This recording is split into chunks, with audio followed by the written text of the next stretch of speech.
히브리서 10장 26절에서 39절까지의 말씀을 함께 봉독하겠습니다.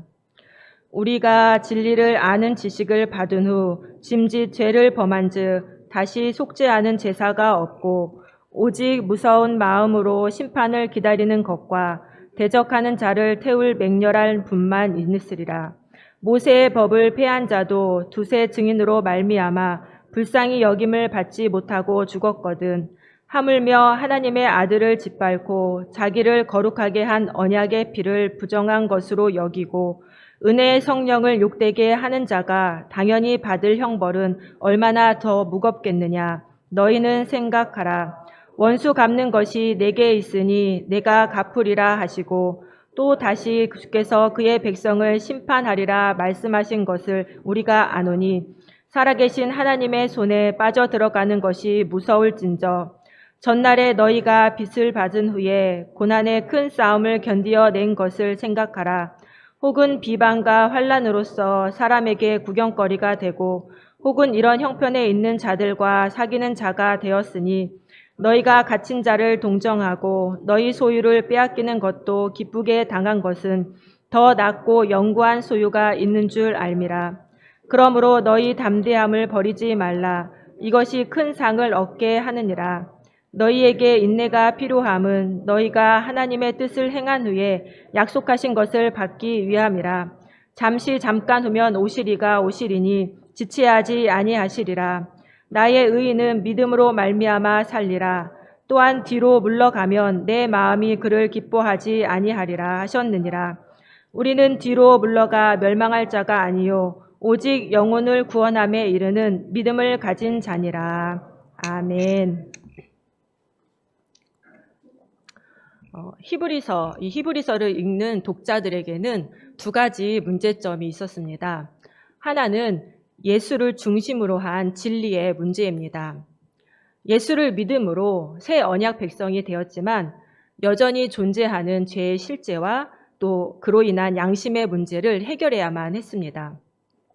이를 위해서 독자들 중에 일부가 제사 중심의 옛 언약 방식으로 회귀하라라는 그 가르침에 동조하고 있었습니다. 또 다른 문제점은 예수를 믿음으로 인해서 옛 언약을 중시하는 사람들에게 미움과 박해를 받고 있는 상황입니다. 오늘 본문 말씀은 이 두 상황에 대해서 실제적인 권면을 해주는 말씀입니다. 먼저 26절부터 31절 말씀은 옛 언약 방식으로 회귀하려고 하는, 즉 배교하려고 하는 자들을 향한 경고의 말씀입니다. 29절을 보면 믿은 후에 타락한 자들이 히브리서 독자들 중에 있었음을 알 수가 있습니다. 그들은 하나님의 아들을 짓밟고 자기를 거룩하게 한 언약의 피를 부정하고 은혜의 성령을 욕되게 하는 자들입니다. 이 사람들은 26절에서 말씀하듯이 진리를 아는 지식을 받은 후 짐짓 죄를 범한 자들입니다. 또한 히브리서 6장 4절부터 8절에서 말씀한 것처럼 이들은 한번 빛을 받고 하늘의 은사를 맛보고 성령에 참여한 바 되고 하나님의 선한 말씀과 내세의 능력을 맛보고도 타락한 자들입니다. 이 사람들이 범한 죄는 예수의 사역과 성령의 증거와 그리고 하나님의 모든 구원 행위까지도 거절하고 부인한 것입니다. 이런 자들에게는 다시 속죄하는 제사가 없고 오직 심판과 맹렬한 불만 있다고 경고합니다. 모세의 율법을 거절한 자도 두세 증인만 있으면 자비 없이 죽임을 당했는데 새 언약을 범한 자의 형벌이 얼마나 심각할지 생각해 보라고 합니다. 또 죄를 범한 언약 백성을 하나님이 반드시 심판하시겠다고 말씀하신 신명기 32장 말씀을 인용하여서 살아계신 하나님의 진노의 손에 빠지는 것이 얼마나 무서운지 우리가 알고 있으니 진리에서 이탈하지 말라고 경고합니다. 다음으로 32절부터 39절 말씀은 예수를 믿는 믿음으로 인해서 미움과 박해를 겪는 독자들의 어려운 상황에 대해서 권면하는 말씀입니다. 유대교에서 개종하여서 그리스도인이 된 독자들은 옛 언약을 고집하는 동료 유대인들에게 비난과 압박을 받고 있는 상황이었습니다. 히브리서 기자는 독자들에게 예수가 약속된 메시아가 확실하니 고난의 상황에서 인내하라고 권면합니다. 먼저 히브리서 기자는 32절에서 생각하라 라는 명령으로 과거에 그들이 믿음으로 고난을 견뎌낸 상황을 기억하게 합니다. 그들은 빛을 받은 후, 그러니까 예수를 믿은 후 비방과 환난을 당하고 구경거리가 되고 그런 처지에 있는 자들과 교제했습니다. 믿음 때문에 갇힌 자들과 고통을 함께 나누었고 장차 더 좋고 더 영구한 소유를 얻을 것을 알았기에 자기 소유를 빼앗기는 일이 있어도 기쁨으로 받아들였습니다. 그러므로 너희는 담대함을 버리지 말라라고 35절에서 권면합니다. 고난에도 불구하고 오늘 담대하게 진리편에 서라는 말씀입니다. 이 담대함이 장차 올 영원한 상급을 받게 하기 때문입니다. 또한 독자들에게 인내가 필요한 이유는 하나님께서 약속하신 것, 곧 안식을 얻기 위함이라고 말씀합니다. 인내함으로 끝까지 예수 안에 거하는 자만이 약속의 완성을 경험할 수 있습니다. 주님은 잠시 후면 지체하지 않고 오실 것이고 나의 의인은 믿음으로 살고 뒤로 물러서면 나는 그를 기뻐하지 않는다라고 선포하셨습니다. 그러하기에 독자들은 고난 가운데서도 인내함으로 믿음의 걸음을 지속하여 영혼을 보존하는 자가 되라고 권면합니다. 이렇게 우리가 오늘 본문 말씀을 이해할 때 오늘 본문에서 하나님은 어떤 분이십니까? 하나님은 죄를 범한 언약 백성을 반드시 심판하시는 분이십니다. 이스라엘 백성들은 시내산에서 하나님과 언약을 맺고 언약 백성이 되었습니다. 그런데 이스라엘 백성들은 하나님과의 언약을 깨고 죄의 삶을 살기 시작했습니다. 언약 백성의 삶을 규율하는 율법, 곧 하나님을 사랑하고 사람을 사랑하라는 그 핵심 원리를 따라 사는 삶을 거절하고 그들은 자기 자신을 창조주로 삼아서 반역하는 삶을 살았습니다. 언약 관계를 깨는 백성들의 죄에 대해서는 대제사장 사역으로도 하나님의 진노를 막을 수가 없었습니다.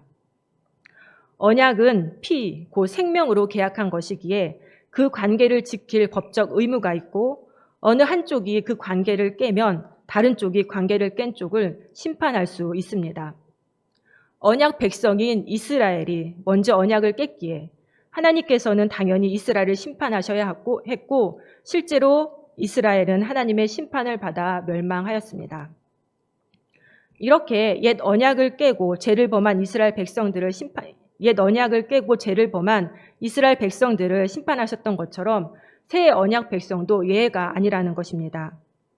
진리를 아는 지식을 받은 후 짐짓 죄를 범하면 그 사람을 기다리고 있는 것은 무서운 하나님의 심판과 맹렬한 불입니다. 짐짓 죄를 범한다는 것은 고의적으로 계속해서 죄를 짓는 것을 뜻합니다. 즉 예수를 믿은 후에도 일부러 죄를 짓는 것입니다.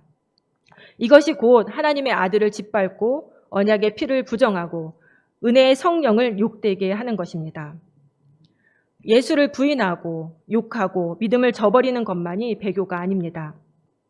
예수를 믿은 후에도 죄를 끊어버리지 못하고 계속해서 고의적으로 죄를 짓는 것도 배교입니다. 죄를 짓는 그 순간 그는 예수를 부인하고 믿음을 저버리기 때문입니다. 하나님은 언약 백성일지라도 언약을 깨고 죄를 범하는 그 언약 백성을 향하여서 반드시 심판하시는 분이십니다. 하나님의 은혜와 사랑으로 언약 백성이 되었다고 모든 것이 다 된 것처럼 자만해서도 또 고의적으로 계속해서 죄를 짓는 자리에 가서도 안 됩니다. 지금 우리는 구원을 완성한 것이 아니라 구원을 이루어가는 과정 가운데 있기 때문에 죄와 싸우며 하나님을 닮아가도록 노력해야만 합니다. 그렇다면 오늘 본문 말씀이 우리에게 주시는 교훈은 무엇입니까? 믿음의 삶을 살아 구원함에 이르는 자가 되게 하소서. 예수를 믿고 구원함을 받아 우리는 성화의 과정에 와 있습니다. 아직 영화롭게 된 것이 아니기에 또 제약된 세상에 발을 붙이고 살고 있는 이상 우리는 죄의 유혹과 고난을 만나게 됩니다. 히브리서 기자의 독자들이 죄와 양심의 문제를 해결하기 위해 거짓 가르침에 흔들렸던 것처럼 또 믿음을 고백함으로 동료 유대인들에게 미움과 박해를 받았던 것처럼 우리도 예수를 믿음으로 겪게 되는 다양한 어려움을 만나게 됩니다. 그럴 때 우리에게 필요한 것은 뒤로 물러서지 않고 믿음의 삶을 사는 것입니다. 믿음의 삶을 산다는 것은 담대함으로 인내하는 삶을 뜻합니다. 고난과 어려움 앞에서도 담대하게 진리편에 서서 장차 올 영원할 상급을 소망하며 인내하는 것입니다. 진리이신 예수 그리스도를 굳게 붙잡고 인내할 때 믿음의 삶을 끝까지 살아서 우리 영혼을 보존하는 자가 될 수 있습니다. 나는 선한 싸움을 싸우고 나의 달려갈 길을 마치고 믿음을 지켰으니 이제 후로는 나를 위하여 의의 면류관이 예비되었으므로 주 곧 의로우신 재판장이 그날에 내게 주실 것이며 내게만 아니라 주의 나타나심을 사모하는 모든 자에게 도니라. 라는 디모데후서 4장의 말씀, 바울이 한 이 고백을 기억하며 끝까지 믿음을 지켜 구원함에 이르는 저와 여러분이 되기를 간절히 소망합니다.